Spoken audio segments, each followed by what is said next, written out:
Olá, seja muito bem-vindo mais uma vez. É um grande prazer estar em sua companhia. E a partir de agora, você fica por dentro das notícias do Brasil e do mundo. E olha só, eu começo essa edição com um alerta. Sem previsão de chuva volumosa para o mês de agosto, o sistema Cantareira, que abastece boa parte de São Paulo, deve seguir em estado de alerta. Julho, inclusive, foi o mês mais seco dos últimos anos. O Centro de Gerenciamento de Emergências, o segundo mês do ano, termina com um déficit de chuvas de 66% na capital paulista. É o segundo fevereiro mais seco da série histórica do CGE, que detém dados desde 1995. O acumulado médio de precipitação foi de 75 milímetros, o que corresponde a apenas 34% da média do mês.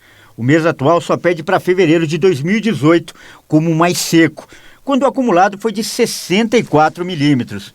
A falta de chuvas na região metropolitana de São Paulo tem piorado o volume nos reservatórios de água que abastecem a população. O sistema Cantareira opera com cerca de 43% de seu volume. Segundo a Sabesp, é o menor número dos últimos 6 anos, se comparado com o mesmo dia 27 de fevereiro. Especialistas acreditam que é possível que falte água nas casas ainda este ano. Apesar disso, a Sabesp nega que haja risco de desabastecimento neste momento.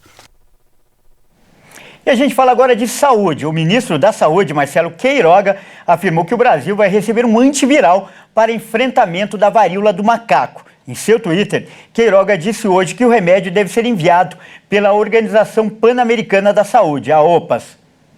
Uma pesquisa publicada na revista científica The Lancet apontou que o antiviral Tecovirimat se mostrou promissor em reduzir a duração dos sintomas, além do período em que os pacientes com a varíola do macaco são capazes de infectar outras pessoas. Segundo o estudo, as pessoas tratadas com o remédio tiveram duração menor dos sintomas e expeliram vírus por menos tempo pelo sistema respiratório superior, ou seja, pelo nariz, faringe, laringe e parte superior da traqueia. O Brasil deve receber 50 mil doses da vacina contra a varíola do macaco, sendo 20 mil no primeiro lote, distribuído pela Organização Mundial da Saúde. As doses serão adquiridas por meio da Organização Pan-Americana da Saúde. Trata-se de um imunizante de vírus inativado. O antiviral deve ser administrado em 2 doses, com intervalo de 30 dias entre a primeira e a segunda aplicação. A data em que as primeiras doses serão entregues está sendo negociada com autoridades. A expectativa é que a entrega aconteça já nas próximas semanas. Segundo a última atualização do Ministério da Saúde, até o momento o Brasil registra 1.369 casos confirmados de varíola do macaco no país.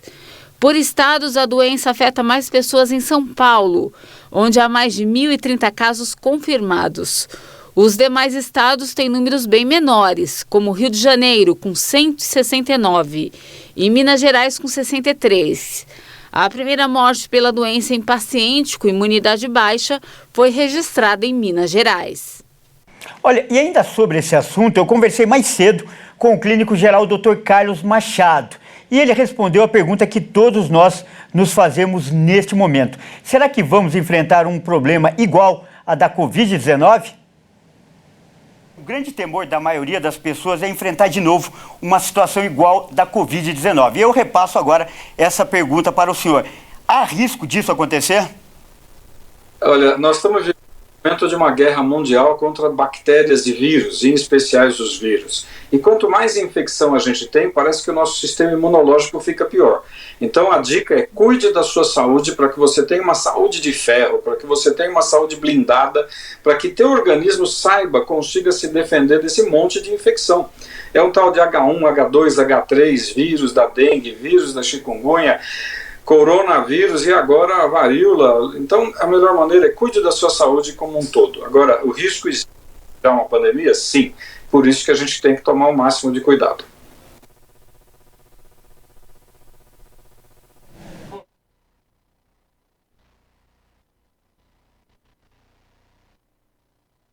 Fez um alerta preocupante hoje. Segundo ele, o mundo está a um erro de cálculo de uma guerra nuclear, que pode ter efeitos devastadores. As Nações Unidas abriram nesta segunda-feira a 10ª conferência dos 191 países signatários do Tratado de Não Proliferação de Armas Nucleares. Durante o pronunciamento para a inauguração do encontro, o secretário-geral Antônio Guterres advertiu para o grande risco que o mundo enfrenta na atualidade. As nuvens que se abriram após o fim da Guerra Fria estão se reunindo mais uma vez. Tivemos uma sorte extraordinária até agora, mas sorte não é uma estratégia, nem é um escudo contra as tensões geopolíticas que se transformam em conflito nuclear. Hoje, a humanidade está apenas a um erro de cálculo da aniquilação nuclear. Guterres ressaltou ainda que a conferência era uma chance de fortalecer o tratado, citando a guerra da Rússia na Ucrânia e as tensões na Península Coreana e no Oriente Médio. Reduzir o risco de guerra não é suficiente. A eliminação das armas nucleares é a única garantia de que elas nunca serão usadas. Devemos trabalhar incansavelmente por esse objetivo. Isso deve começar com novos compromissos para reduzir o número de todos os tipos de armas nucleares, para que elas não sejam mais uma sombra sobre a humanidade. A reunião, que é realizada na sede da ONU em Nova York, foi adiada várias vezes desde 2020 devido à pandemia de Covid-19. E ainda falando de notícias internacionais, o Líbano e Israel voltaram a negociar um acordo para delimitar a fronteira marítima entre os dois países. E as conversas estão sendo intermediadas pelos Estados Unidos, como nós vamos ver nessa reportagem. O mediador americano Amos Hochstein declarou nesta segunda-feira que continua otimista em relação a um acordo entre Líbano e Israel para delimitar a fronteira marítima e eliminar os obstáculos à prospecção de hidrocarbonetos. Os países vizinhos permanecem oficialmente em estado de guerra. O conflito na fronteira marítima se intensificou no início de junho, depois que Israel transferiu um navio de produção para a jazida marítima de Karish, reivindicada em parte pelo Líbano. A medida levou Beirute a pedir a retomada das negociações sobre o conflito, que tem a mediação dos Estados Unidos. Hochstein chegou no domingo ao Líbano para a segunda visita oficial em menos de 2 meses. O objetivo é transmitir uma proposta de Israel em resposta a uma oferta feita pelo Líbano em junho. O encarregado libanês das negociações considerou que a distância sobre as diferenças diminuiu.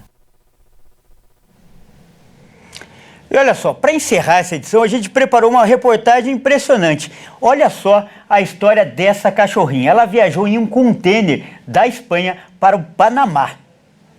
Foi assim que Millie chegou ao Panamá em dezembro de 2021. Funcionários do terminal portuário de Manzanillo encontraram esta cachorrinha que estava faminta dentro de um contêiner que havia deixado a Espanha 40 dias antes. Definitivamente é um milagre.